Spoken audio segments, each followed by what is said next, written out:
My man, Paul Meyer. Yeah, he fixed it. What do you guys think about the blue?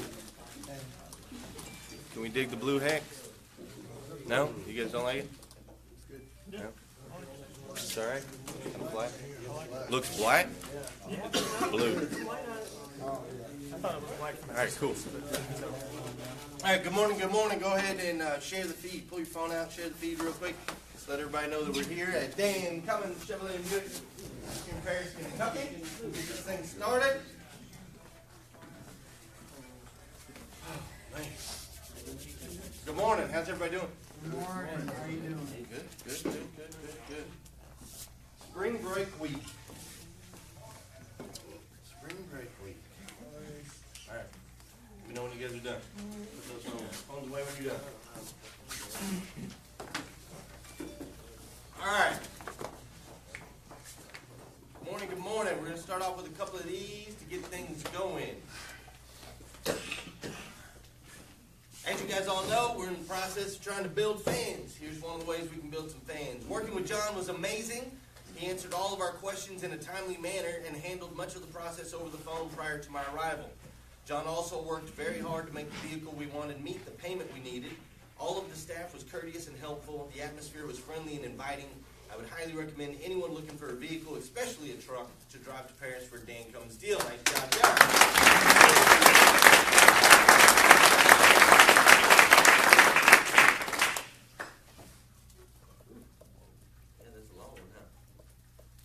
I have now had 3 experiences buying a car at Dan Cummins. The first time was not a pleasant experience, but the last 2 times I've bought and traded vehicles there, it's been great. I just this past week had an awesome and painless experience trading in my Camry for a Chrysler minivan. I asked a friend, who is also a Dan Cummins employee, who she would refer as a salesman, and she told us Austin Sipple. From the time I first talked to him about potentially trading my car for a van, he took every step necessary to make this an easy process for me. From handling my golly, hold on. Sometimes when you're just ahead of yourself, you just gotta stop. Slow down. From handling my appraisal over the phone so I didn't have to sit around and wait, to ensuring all of our needs and concerns were met. Austin has always remained in contact with my husband and I throughout the entire process, and for that I am grateful. Not only was he a good salesman, you can tell that Austin is a very honest and genuine person that has other people's best interests in mind. We were very pleased with our experience this time buying a van, and will definitely be back for any future vehicle purchases. Nice job, Austin.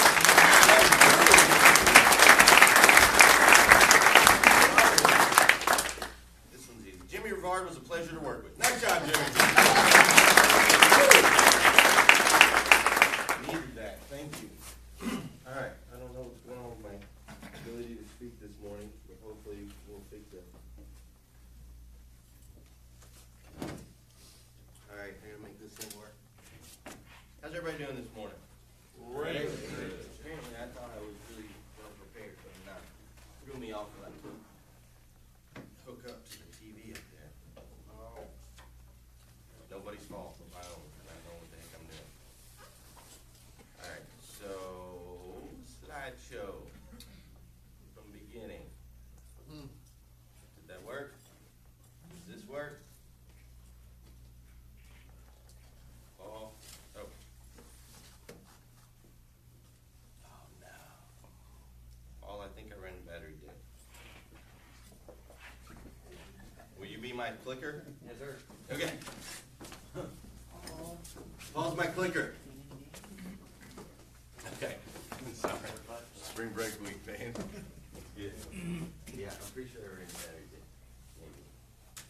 That's all right.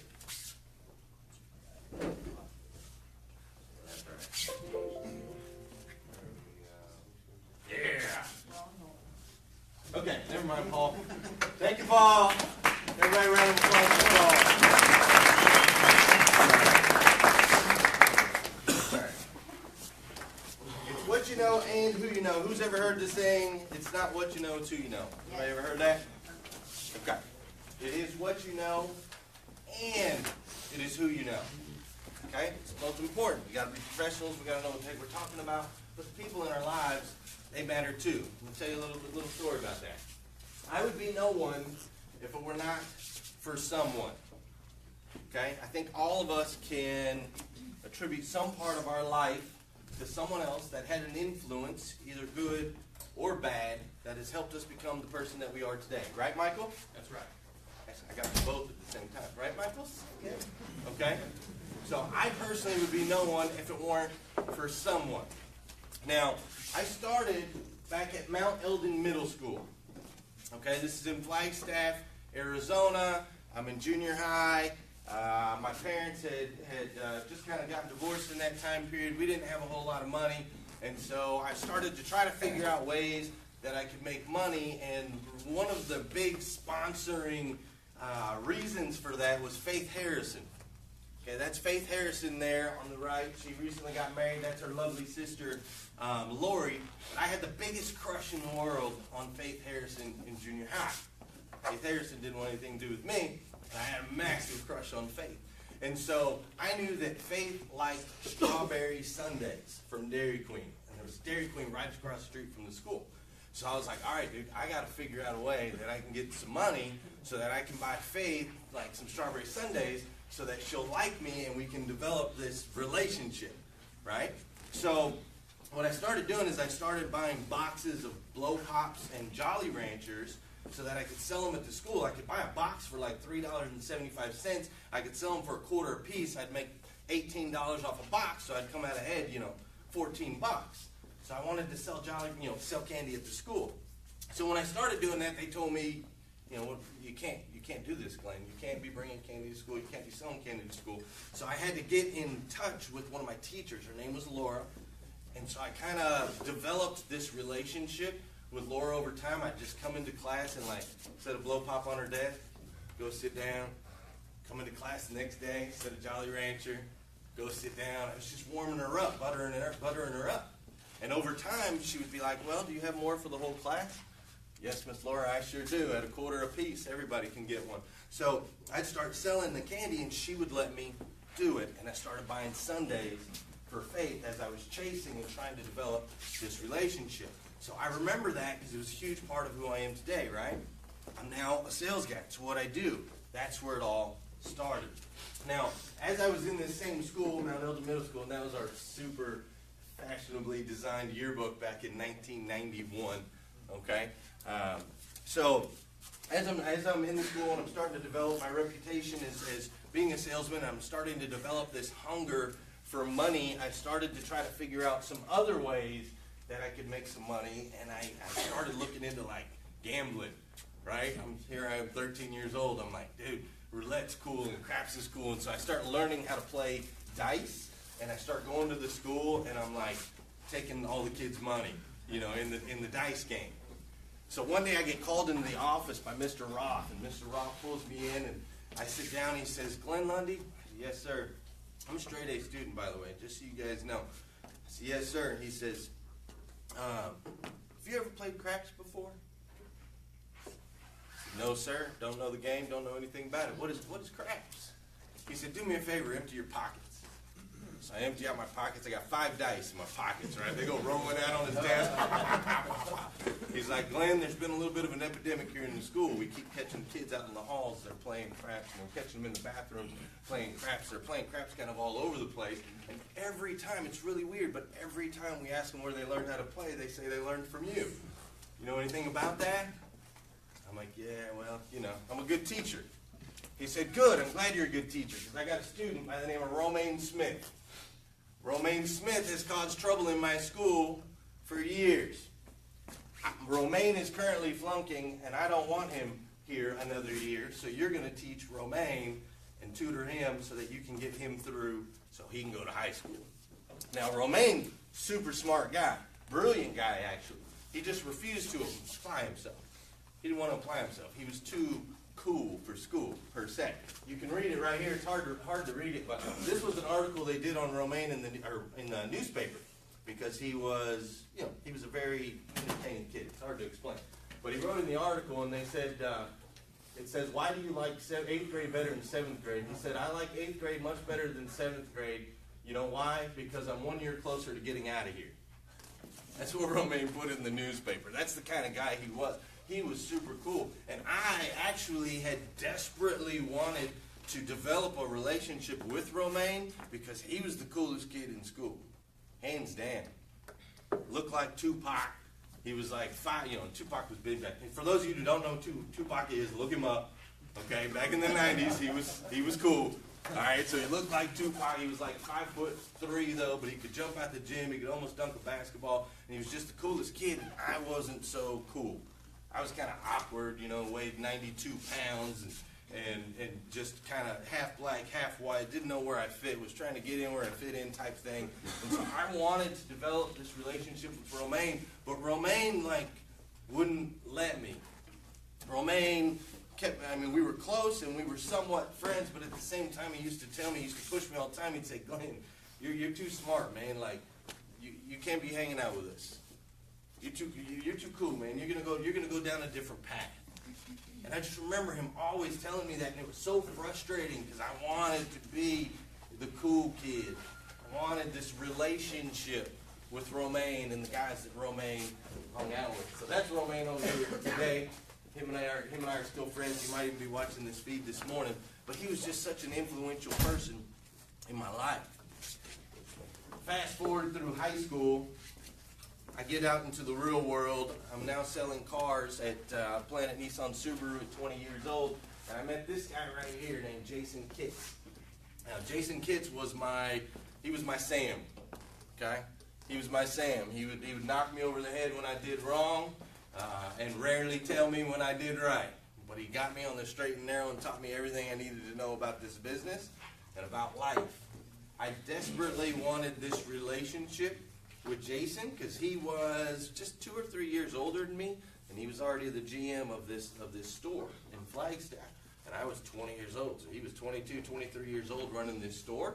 And I wanted to be very much like Jason, and so I wanted to develop this relationship from Jason and take as much as I could from him. And so we kind of, over time, we did develop a relationship at work, and it influenced who I am today. Now, the negative side of that is as time went on, I still hadn't quite got it together. All I wanted to do was make money, and I wanted to get rich quick, and I didn't want to put in all the time and the effort and the energy. And at that point in my life, to me, I didn't care about the relationship as much as I cared about Glenn. And so I did hit a low point that a lot of you guys know about. Sometimes you have to fall flat on your back in order to look up. So I hit a low point. We're not going to get into that whole story, but I spent a period of my life where relationships didn't matter. I just didn't care about it. Didn't care about relationships with my family. Didn't care about relationships with girls. Wasn't chasing any more Faith Harrisons. Didn't care about friendships. All I cared about was the bottle and the casino and money. That was it. So went down a path that I shouldn't have traveled down, but it took me to a spot where I'm lying flat on my back, and I had no choice but to look up. Luckily, I landed in Kentucky.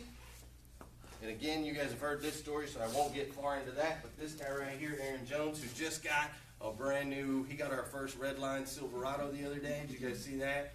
Aaron Jones came in for an oil change and left with a new Redline. But luckily, I met this guy and started to develop a relationship with him. When I first was here, when I was back in San Diego, over the phone, just developing this relationship. And he was pushing me to try to do something with my life. And he was there for me, and he cared about me, and he was concerned about me. And ultimately, he opened his doors to me, him and his family. And so when I moved to Kentucky, that guy right there made all the difference. Just another relationship right down the road. Of course, there's her, little Miss Leslie Lundy. That woman right there is miserable right now. As you can imagine, she's got my son kicking on every organ in her belly. But she's home doing it, and she's home taking care of the kids. This morning, I come out of my bedroom. I got all 4 kids sitting around the breakfast table, and they're eating their powdered donuts, and Mama's whipping up some scrambled eggs, and it's just amazing. This woman that I've ended up with, in my life, that I've been blessed with, and the relationship her and I have developed, and what it's done for me and for all of you guys, really. Because if she was in my ear going, When you coming home? When you coming home? Where you at? Where you at? Where you at? What do you mean you're going to work on Saturday too? Can't somebody else do the meeting? If she was in my ear doing all that crap, this place wouldn't be what it is today. I'll tell you that right now. Okay, so this relationship I've developed with my wife, tremendously powerful. It's moved me. It's completely shaped me. And it's so incredibly important to me. Of course, there's friends and family members. This is my family in D.C. There's my mom and Everett who are now here. You guys might recognize Everett, who works over there in the service lane.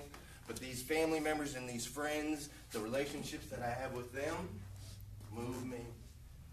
They shape me. Cummins Brothers, move me, shape me.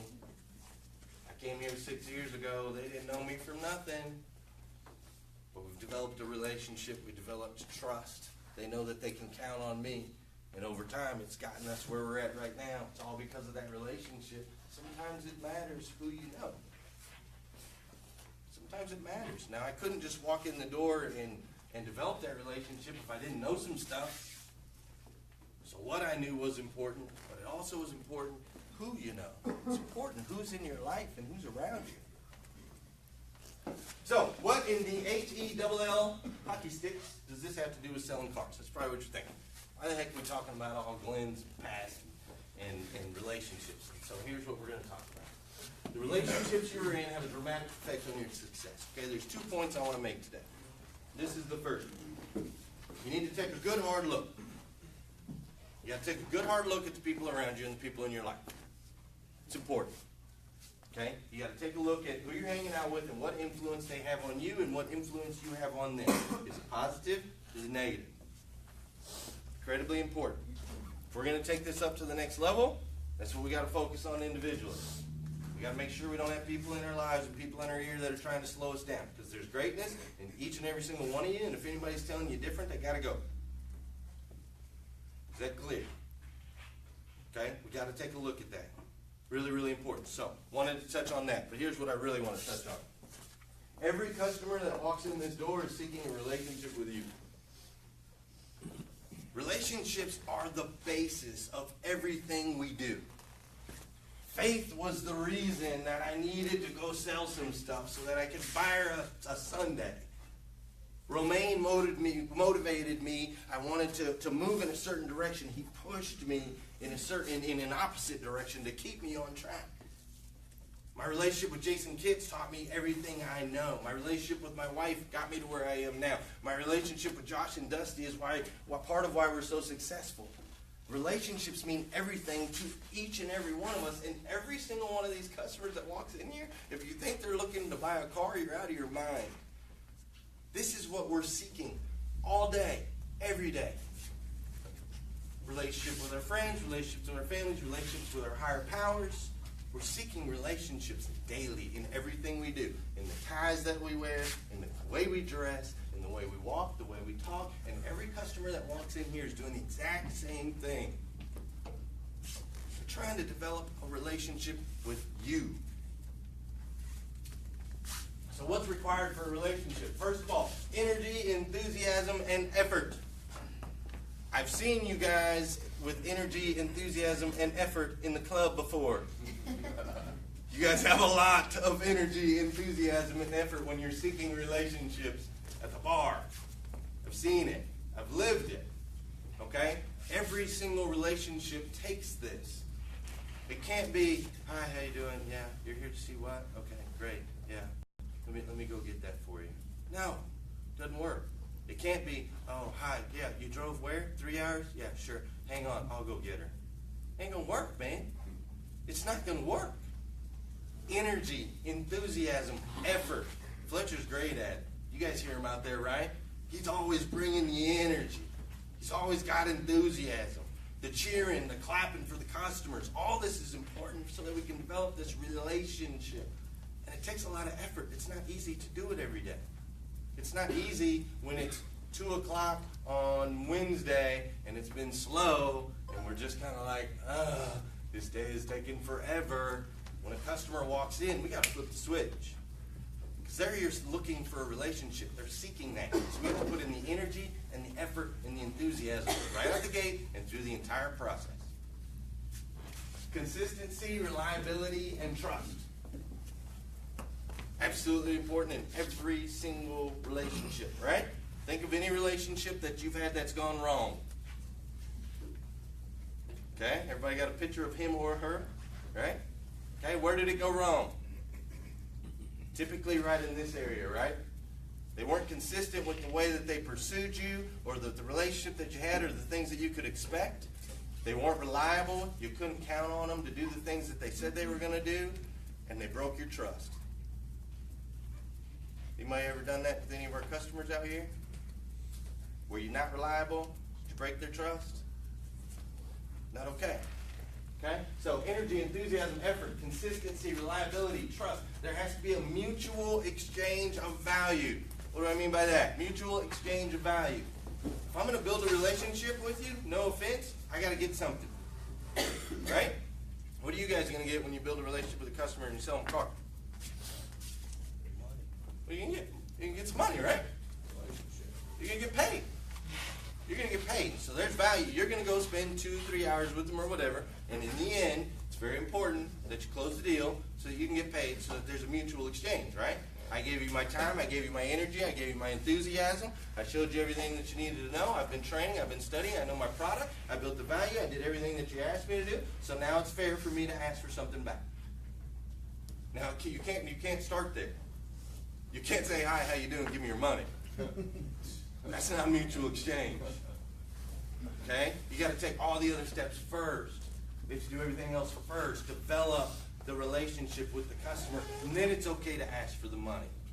Then it's a mutual exchange. Okay? An attitude of gratitude. We got to say thank you. You got to say thank you all the time. You got to say thank you to your girlfriend. You got to say thank you to your wife. And you got to say thank you to your kids. You got to say thank you to your parents. And you need to say thank you to your customers. We send them a thank you card. We're doing that, right? We're doing pretty good with that. We need to post it up on Facebook with enthusiasm and energy. Let everybody know that we're so grateful that they came to us and bought a car out of all the places in the world they could have came and buy a car. You came and bought a car from me? You got to have an attitude of gratitude. We got to show that we are thankful. Show these customers that we care, that they're here. Thank them for driving 3 hours. Thank them for the mutual exchange. Thank them for their business. And don't just thank them today. If I just thanked my wife the first day she made me dinner and I never did again, I'd be really thin right now. I tell you that. My wife's a hell of a cook. I thank her every day. Every time. You got to thank your customers every day. Every time. Not just right now. We got to build the relationship. Okay? Kindness. Obviously, you got to be kind. Sometimes our customers are going to want to stand up. They're going to want to elevate. They get a little aggravated. They tear bundles in half, right? Happens every once in a while. Okay? It's our job to not fall into that. You can't fall into that. You got to stay kind and stay level. It's important. There's a lot of bad stuff going on out there. You never know what people are dealing with out there. So when you're having this opportunity to develop this relationship, remember to always be kind, no matter what the situation. Great job on that one, by the way, Austin. Did you guys hear that story? Guy got a little upset on how much time it was taking to process his deal. So the customer did not feel respected, did not feel like he was important, special, or the only one. So the customer kind of got a little upset. And when Austin said, here's the deal, I've got it right here, I'm going to take it back, I'm going to walk you straight to finance, he grabs the deal and he just rips the whole bundle. Okay, this is the whole bundle, and he just rips it in half. And Austin goes, it's going to take a lot longer now. The guy didn't like that. He left. He called back. He said sorry. He apologized. He called us again and apologized. He's still working the deal. Maybe you got it yesterday. I'm not sure. But he because we were kind and didn't jump into the level that he was at, he was the one calling and apologizing versus us. He called me again this morning, Glenn, and asked me if we still had the trip. Beautiful. That's what I love to hear. See? He's still on the hook. Clear communication required for a good relationship. You've got to communicate clearly. Some Sometimes I'm not as good with this with my wife. I had plans tomorrow from 1 to 3. She reminded me Savannah has a soccer game at 1. I got to get better at that. But clear communication. This, one of the areas in the dealership where I feel we're a little bit weak on that side is with our, what's the new term? Custom? Our custom finance customers. Our custom finance customers. Sometimes we're not so clear with what's going on with them. We got to let them know, hey, Mr. Customer, here's what we're doing. I'm sending you over to this bank. The reason I'm sending you over to this bank is I believe that their program is going to fit your budget, it's going to fit your needs. Now, this program does take a little while. It's probably going to be 30 minutes. It might be 40 minutes, but I'm right here. I'm going to stick with you. We're going to develop this relationship. I'm going to take care of you, and in the end, there's going to be mutual exchange. Give me your time. Give me your proper information. I really need to know how long you've been on the job. I really need to know how much you make. I really need a pay stub. I need everything to be clear so that we can communicate it to the bank so that I can get you a car, right? Clear communication. We got to let the customer know what to expect. Don't tell the customer, yes, Mr. Customer, I'm going to fix that dent on your vehicle, and I'm going to fix that scratch, and it's going to be perfect. Don't say that. Don't say that. If it's a brand new car, are we going to make it perfect? Absolutely. Brand new car. If it's a used car, is it going to be perfect? It's probably not going to be perfect. We're going to touch it up and we're going to make it the best we can, but it's not going to be perfect. So we got to be clear, because if we're not clear, then we're going to end up breaking the trust, right? They're going to come in and you've got this spot on there that's not quite fixed right. It's no good. Make sense? Clear communication. Empathy and understanding. We got to put ourselves in our customers' shoes. Every single time, understand where they're coming from. When they say, oh, I want payoff for my trade-in, we don't want to be like, did you, Craig, can you believe this guy? This guy wants $20,000. This car worked for $5,000. No. Empathy and understanding. I want payoff for my trade-in too, Mr. Customer. And I'm going to do everything I can to get you as close to that as humanly possible. Empathy and understanding is required in all relationships. And lastly, you got to have more than one interaction. You guys know what I mean? If I go out to the club with energy and enthusiasm, and we hook up once, is that a relationship? No? No, right? Never see her again, never talk to her again? That's not a relationship. Same thing with your customers, man. This isn't hit it and quit it. This isn't one and done. Okay? We got to develop a relationship with more than one interaction with the customer. Okay? All of the best brands in the world were built on relationships. All these guys. This is how they did it. They built trust. They were reliable. They had more than one interaction. Right? They developed a product that customers knew that they could count on. They touched us emotionally with empathy and with understanding. They communicated their messages clearly. This is how you build a brand. Is you build a relationship. And we've all been doing it our entire lives. Sometimes with good, sometimes with bad. Right? So we got to focus on the good, and we got to build relationships with each and every one of these customers. Now, reason I'm kind of, not reason, but one thing I want to harp on before I get to this, harp on, that's the wrong one. One thing I want to touch on before I get to this last slide is right here. Can I get it all in the page? Okay.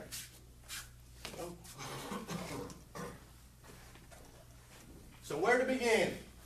I live out of state from this dealership. I requested information via the internet for a Toyota 4Runner. Not too long after, I was contacted by Courtney Treadway. She answered all questions and was quick to get me an out-the-door price. Well, then there was George Hernandez. Contacted me by email saying he had an out-the-door price. Now, all of this took place on Monday. I told him I had a trade, and he said he would email me an appraisal report. He did. I filled it out, and then that was it. Never heard from him. Got back in contact with Courtney. She emailed me out another one.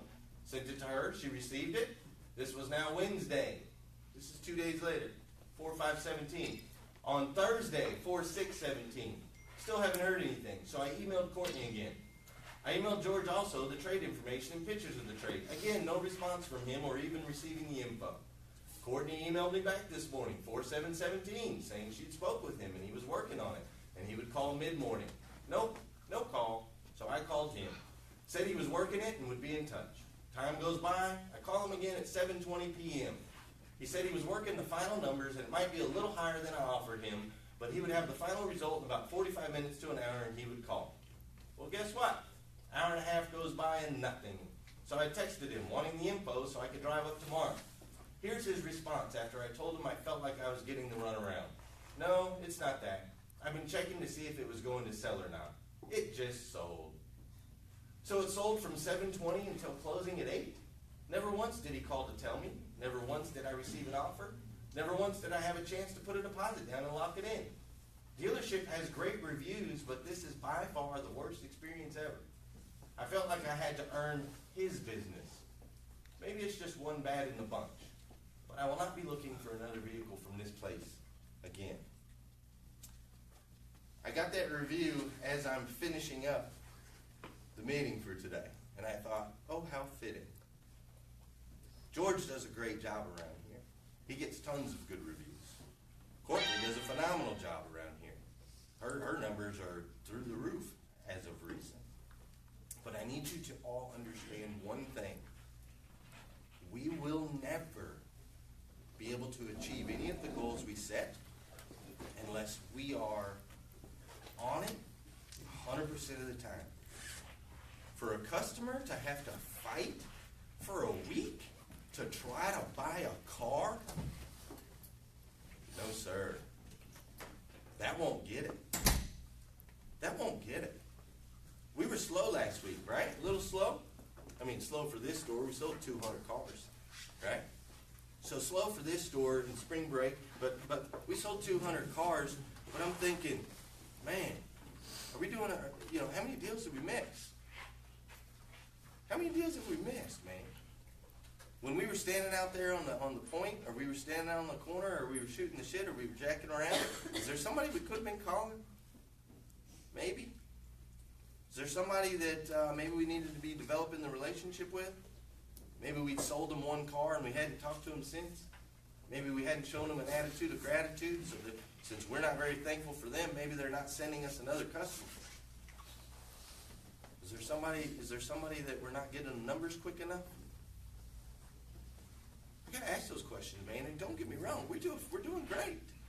We're doing great. But I know each and every one of you wants more.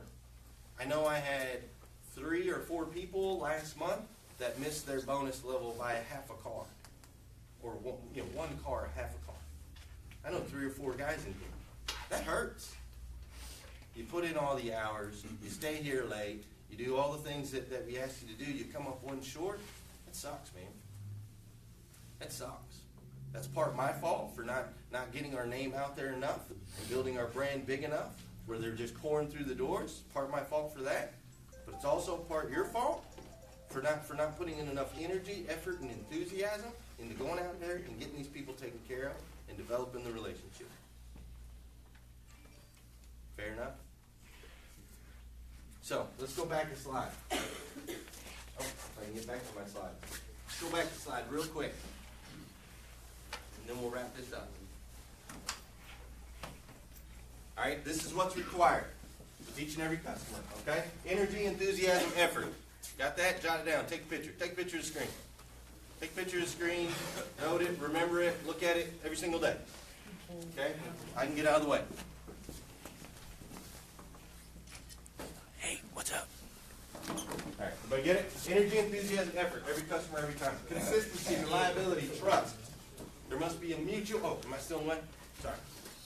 There must be a mutual exchange of value. Every single time, it's got to be even. Okay? An attitude of gratitude, kindness, clear communication, empathy, and understanding, and more than one interaction. And I should probably put one more thing up there, but time is money. We don't have time to put people on hold. We don't have time to make people wait. I can't believe this customer waited 5 days. That customer should have bought a car when we didn't have answers for her within an hour. She should have went somewhere else. Really, Josh Mitchell will tell you ain't got answers for him within 5 minutes. They're going somewhere else. She should have went somewhere else. Luckily enough, we had a lot of good reviews. She wanted to hang in there with us. And I'm going to call her this morning, and we're going to develop a relationship, and I'm going to sell her a car. I promise you that.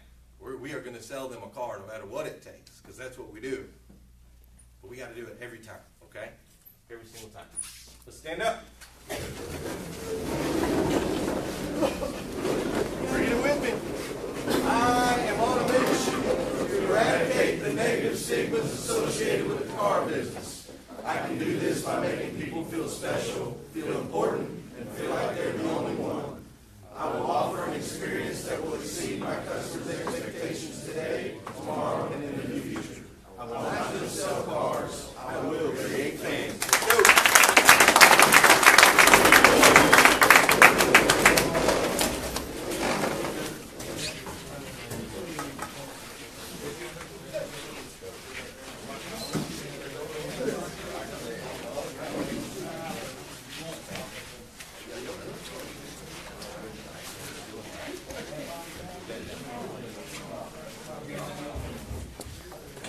What's up, Micah? Hannah Parker. Hannah Parker's up in there this morning.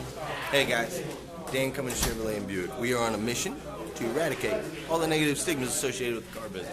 We're going to do that by making you feel special, important, and like you're the only one. Seriously. Hope you guys are having a big weekend. I hope that you'll share this with some people. I'm going to call the customer for sure. Hey, share this with some people. Share the feed. This is inside look at Dan Cummins Chevrolet and Buick, and this is what we do. We don't just sell cars here. No, that's not what's important. To me, what's important is we develop a relationship with the customer, a long-lasting relationship with our customers, and that we also go out. That's why we're doing the feed. We want to go out and we want to change the industry. Okay, our industry has kind of got some negative stigmas associated with it. They think salespeople are a bunch of sleazeballs. That's not who we are. Okay, so we're here and we're training and we're working through it every day, and we're going to make mistakes, and when we make mistakes, I'm going to show you the mistakes. When we do good things, I'm going to show you the good things, because we're completely transparent. We've got nothing to hide. People ask how we went from 120 cars to 900 cars, and it's this right here. It's just every day developing and working and getting better and doing everything that we can to make sure that our customer gets the service that they deserve. You're buying a car. You're not buying a t-shirt. You're not buying a candy bar. You're buying a vehicle that's going to get you from here to there, from A to B. It's going to help you produce money. It's going to help you get to work. It's going to help you take care of your family. It's a car. It matters. It matters. And when you come here, we're going to make sure that you know that you matter. Thanks for tuning in, guys. Share the feed if you get a chance, all right? And swing by Dan Cummins Chevrolet and Buick. Check out our website, dancummins.com. All right, guys. Have a good weekend.